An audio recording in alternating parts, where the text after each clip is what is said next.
Ngayong buntag mga idol, ganahan ba mo kilaw o bulinaw? So, kung ganahan mo mga idol nga limpyo o dili lain tan-awon, dili lagom. So, kuhain na ninyo mga idol og ulo, tinai og bukog. So, mabili na ng mga idol kana na gyud yang unod.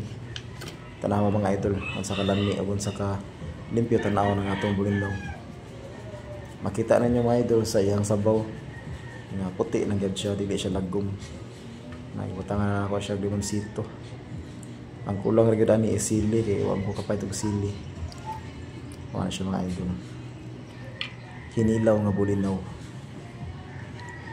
Kaya makita ninyo sabaw mga idol. Puti yun yung sabaw. Hindi siya laing tanawon. Maraming salamat idol sa pagtanaw sa akong video. Ngawit nga kauyon naman mga idol. Ngayon tayo mga idol. Sige bye. Wah.